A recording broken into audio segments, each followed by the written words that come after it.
નમસ્કાર મિત્રો, સ્વાગત છે તમારું ગુજરાત લાઈવ યુટ્યુબ ચેનલમાં। મિત્રો, આજના સમાચાર વિશે વાત કરતા પહેલા જો તમે અમારી ચેનલમાં નવા છો તો નીચે લાલ કલરનું સબસ્ક્રાઇબ બટન આપેલું છે, તેને દબાવીને બાજુમાં રહેલા ઘંટડી બટનને પણ દબાવી દેજો, જેથી મારા આવનારા તમામ વિડીયોની માહિતી તમને મળતી રહે। રાજસ્થાન સરકાર 450 રૂપિયામાં એલપીજી સિલિન્ડર આપશે।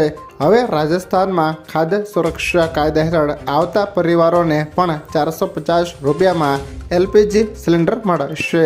સીએમ ભજનલાલ શર્માએ વિધાનસભામાં આ જાહેરાત કરી છે। અગાઉ ઉજ્જવલા યોજના અને બીપીસીએલ પરિવારોને માત્ર 450 રૂપિયામાં સિલિન્ડર આપવામાં આવતા હતા, પરંતુ હવે રાશન ઘઉં લેતા પરિવારોને પણ લાભ મળશે।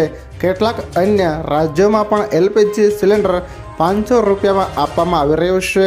ત્યારબાદના મહત્વના સમાચાર વિશે વાત કરીએ તો પ્રાકૃતિક ખેતીની માત્ર વાતો। ગુજરાતમાં વર્ષ 1800 ટન જંતુનાશક દવાઓ વપરાશ। એક તરફ ગુજરાતમાં હજારો ખેડૂતો પ્રાકૃતિક ખેતી તરફ વળ્યા છે, તેઓ સરકાર દાવો કરી રહી છે, જ્યારે બીજી તરફ ખુદ કેન્દ્ર સરકારે જ ખુલાસો કર્યો છે કે ગુજરાતના ખેડૂતો ખેતી માટે કેમિકલ યુક્ત જંતુનાશક દવાઓ વ્યાપકપણે ઉપયોગ કરી રહ્યા છે। દર વર્ષે ગુજરાતમાં સરેરાશ 1800 મેટ્રિક ટન કેમિકલ યુક્ત જંતુનાશક દવાઓ વપરાશ કરવામાં આવી રહ્યો છે। ઝેરી જંતુનાશક દવાથી ઉત્પાદિત અનાજ, ખાદ્ય પેદાશો લોકો સ્વાસ્થ્ય માટે જોખમી બની રહેશે। તેમ છતાંય ગુજરાતના ખેડૂતો પ્રાકૃતિક ખેતી તરફ ઢળી શક્યા નથી। ત્યારબાદના મહત્વના સમાચાર વિશે વાત કરીએ તો યાત્રાધામ પાવાગઢમાં 5 થી 10 મે ઓગસ્ટ સુધી બંધ રહેશે રોપવે સેવા। મહાકાળી માતાજીના દર્શન કરવા માટે હજારોની સંખ્યામાં દરરોજ ભક્તો પાવાગઢ આવે છે। એવામાં મેન્ટેનન્સ કરવાનું હોવાથી 10 ઓગસ્ટ સુધી રોપવે સેવા બંધ રહેશે। માતાજીના ભક્તો પગથિયા ચઢીને દર્શન કરી શકશે। ત્યારબાદના મહત્વના સમાચાર વિશે વાત કરીએ તો છેલ્લા 24 કલાકમાં 213 તાલુકામાં વરસાદ। રાજ્યમાં છેલ્લા 24 કલાકમાં 213 તાલુકામાં વરસાદ જોવા મળ્યો છે।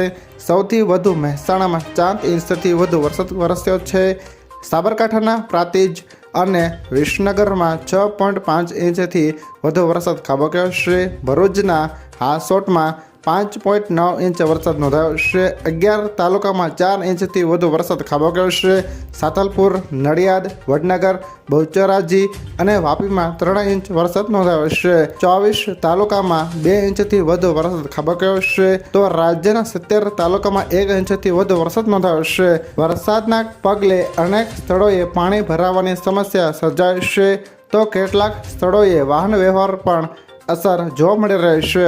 જો મિત્રો આ વિડીયો તમને પસંદ આવ્યો હોય તો લાઈક કરો, તમારા મિત્રો સાથે શેર કરો, અને જો તમે અમારી ચેનલમાં નવા છો તો ચેનલને પણ સબસ્ક્રાઈબ કરી લેજો, જેથી મારા આવનારા તમામ વિડીયોની માહિતી સૌથી પહેલાં તમને મળતી રહે।